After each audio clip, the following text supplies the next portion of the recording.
Hello and welcome back to another video. Welcome back to the YouTube channel.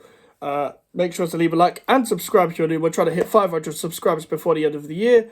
And obviously, we're trying to do video or stream daily. My internet is fucked right now. So even trying to upload a video is getting long.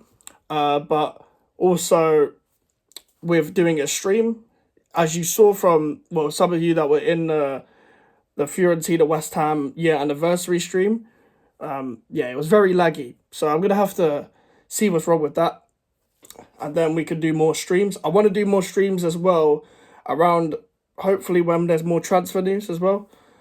But we're trying to get videos as much as possible. And today, what I want to talk about is, obviously, I've talked about Lopetegui a lot when around the time where it was pretty much done. The contract was signed and stuff like that. And it's quite well known that he's going to play possession-based football based on the fact that not only has Tim Steiner got him, but he's going to go more of the style that he played at Sevilla rather than the style he played at Wolves. Where, don't get me wrong, there were some possession patterns when he was at Wolves, but however, he has to do what he could do to get them, out of relegation. He actually did a good job at the time, but it's just he walked out of the club, and Gary O'Neill seemed to get a bit more out of the squad. Let's hope that doesn't happen, because he will actually be backed, and obviously the financial situation that Wolves are going through is what it is. So you can pretty much say that all parties, that was probably best for all parties at the time. It's just the timing, the fact that he left after a pre-season wasn't good.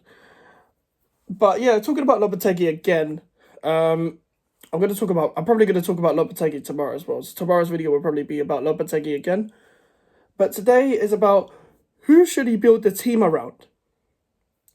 Now, obviously, we've got a lot of players, and there's been, I've expressed my opinions, quite clearly on this channel about who I think is good enough, who I don't think is good enough. And if I'm going to go through the squad, let's just go. I haven't got the squad up on the screen in front of me, because I put my phone against the Mac, and then I've got the Mac in front of me. But I haven't got anything in front of me to read off the squad, so just reading off my head. I think Areola will fit.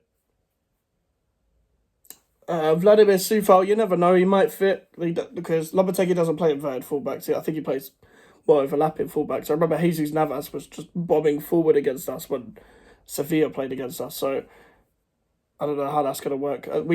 All I know is that we need a right back. But Vladimir Sufal, let's say he's the starting right back, he'll probably fit. Even I don't think he's the right back that we need at this current moment in time.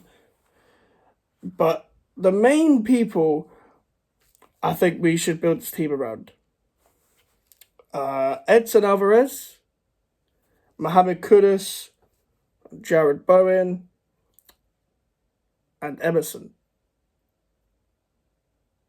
Now, here's the thing. I expressed on TikTok and on YouTube around October, November times, when the season was going around and when Mohamed Kudus was getting into the side and David Moyes started playing him.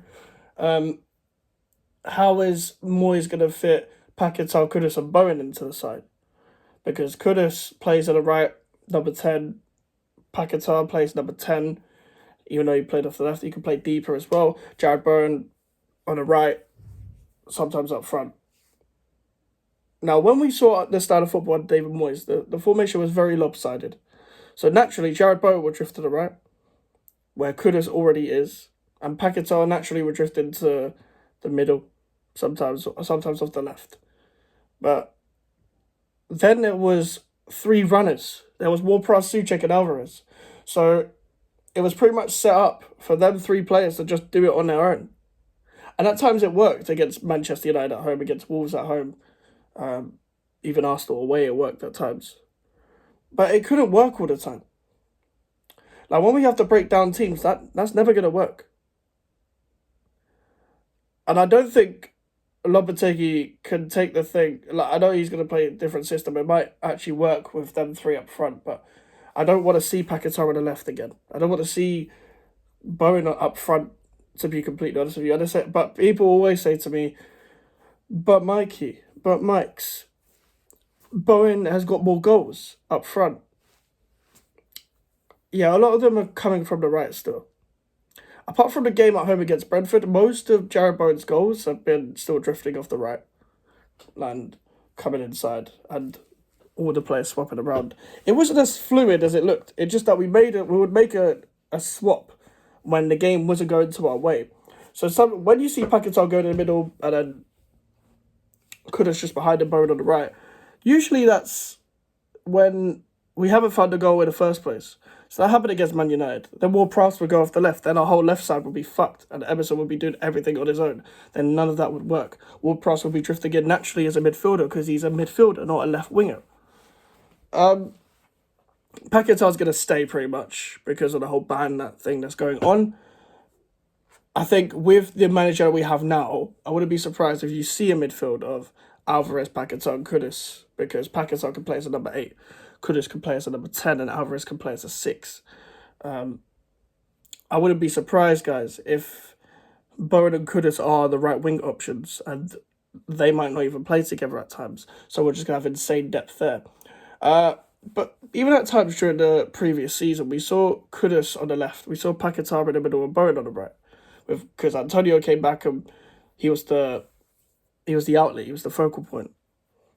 But even Kudus on the left, yeah, he was all right. He was still good. But it wasn't the same Mohamed Kudus. It's not Mohamed Kudus where he wants to be. Yeah, you can see Kudus in the middle, Paquetá on the left, Bowen on the right. That doesn't work either because Paquetá on the left is not a left winger. What Paquetá needs to be is a left of a 3 midfield with Emerson there so they can still link up together. However, they have a running behind. Hopefully that third player is Lewis Gilherme.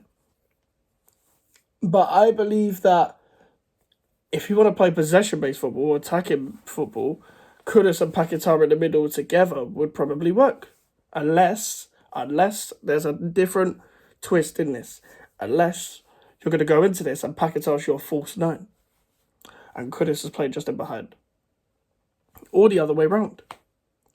But it's going to be very difficult to fit all of them 3 in. Now, Edson Alvarez is another man that we should build the team around.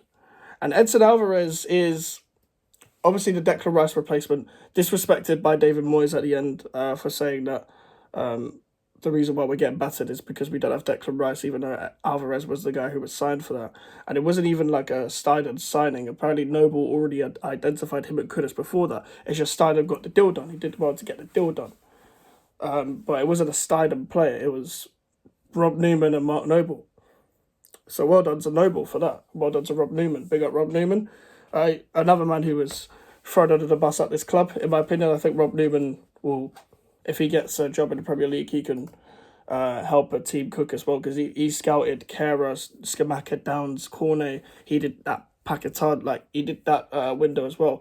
I wouldn't have minded either Newman or Steinen at this club under Lopetegui, because I think Rob Newman's just as good as Steinen, but it is what it is.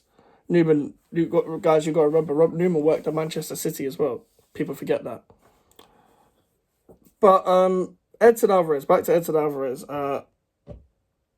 He is going to be a monster under Lopetegui. The thing that Edson Alvarez needs to work on is controlling his aggression. So you can still go in savage with tackles. You can still win the ball, hurt the pitch, or stopping counter-attacks aggressively. And luckily, hopefully, we keep Flynn Downs as well, and they're both our options. As the number 6, I would start either of them. I like both players. That would be great depth. But Downs will need to know that he'll probably be a bit part player, but he might want to leave because of that. He might want to start, week in, week out with Southampton. And I believe if Southampton was to sign Flynn Downs off us, they'd stay up because of him. But I'll get into that another day. I'll be very upset if Flynn Downs leaves, but we haven't had a bid yet. There's not been a bid yet. But I feel like this is going to be a long saga throughout the transfer window. But with Edson Alvarez, he's a guy who would fit possession-based football. If we go back to start of last season, the first game was against Bournemouth. Ward-Prowse and Alvarez were signed then, but they weren't registered. So the midfield was Paquetá and Souček as a pivot. And going into Chelsea, Obviously, Alvarez didn't have a preseason and he came back off playing for Mexico, which we're going to have a similar thing now with the preseason. So Flynn Downs will get a lot of goals in preseason. With Alvarez, he came in as a sub against Chelsea, where we were down to 10 men, and that was a great debut as a substitution. I've not seen anything like that from a West Ham player. However, I was never going to get carried away. But I knew the profile player that he was. He was the profile, same profile as Declan Rice. We invested that money well, in my opinion. But the next game was against Brighton. We played Brighton away, and he was pretty much the number 6. So at times it was a 4-1-4-1 formation, and a diamond formation. For some reason, it's changed throughout the season when we went to the boring 4-2-3-1 that Moyes loves to do. But when Alvarez was the lone 6, he was so good in that role. He was good throughout the season, don't get me wrong, but it was, receiving the ball from the centre-backs, dropping in between the centre-backs, and not being able to be press resistant. The problem is, he wasn't used to the pace of the Premier League at the time. Now he's used to the pace of the Premier League. I do believe at times he does take a little bit too long on the ball, but at the same time, I think he could be great for us in a possession-based team. I think he'll have more confidence. I think he'll be able to link up with players. I think but the balance of the midfield will be better than last season. I know he's good going forward, but I wouldn't put like a Downs next to him for him to go forward, because that would halter us in possession. That would falter us in possession, and yeah. But I think with Edson Alvarez, let's say Lopetegui plays a 4-3-3, him as the number 6, him as the spine, I reckon he should be the captain. If we're going to change the captain, I think it should be him. I think he knows what it means. I think the passion and technical ability, when you put it together, I think he could be the controller, he could be the tempo setter. Maybe him, Paquetá, Ward-Prowse in midfield can still work in my opinion. I still think Ward-Prowse can play a part. I think he would do better in a possession-based side. He's actually just a good footballer. But the problem is, you're never going to thrive in a side like thrive in a side under David Moyes, when all you need to do is just express yourself a little bit more. Now, Ward-Prowse, the problem with him, he's not mobile enough, and off the ball he can be a bit weak. But however, that's the job of Edson Alvarez to help him out, and I reckon they'll both bounce up each other. He's a good, Ward-Prowse can put a foot in and stuff, but he's not strong. He's not fast either. But I said this multiple times at the Southampton, he had a ball winner, and he was allowed to go forward. Ariel Romeo was the guy to let him go forward, retain the ball, keep the ball, etc. And I think Ward-Prowse will benefit of that next season. Another player that West Ham should build their team around is Emerson Palmieri. Now, I said Paquetá, I said Kudus, I said Bowen, I said Alvarez. Emerson is the 5th player. Those 5 players need to find a way to build a team around them, because Paquetá's staying now, so he's going to have to get with it or get lost. If it's not going to be Paquetá, then there's 4 players, then it's still good. That's still a good side. Emerson just needs a comfortable defence around him. I believe Mavropanos will be one of the starters. I believe Areola in goal will be a starter as well. He just needs that right back and left centre back to help him. With that whole back four gaining chemistry and stuff, and we can see Emerson is brought a whole new dimension to that left back role at West Ham. That's something I've never really had the pleasure of seeing. Someone that can defend competently, even though I do believe when we lose the ball, he needs to run back quicker, not jog. But also going forward, being able to link up with players. He's pretty much a winger playing that left back, but he can actually defend. It's not like a Masuaku situation where that guy should have been played as a winger at West Ham, but he was played as a just straight out left back, and that never really worked.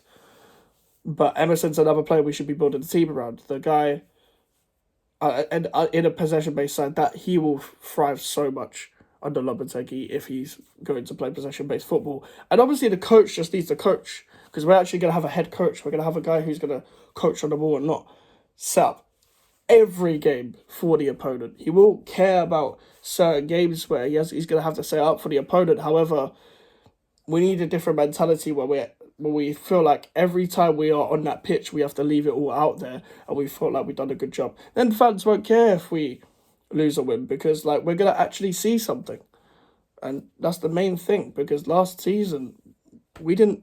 There was a lot of games where you felt like you could have upped yourself by like 200% more, and that was another problem from last season. But that is my opinion. Let me know your opinion in the comments below. Make sure to smash the like button. Subscribe if you're new. Social media is down in the description if you want to follow me. The email for the inquiries. I'll see you guys later. Goodbye.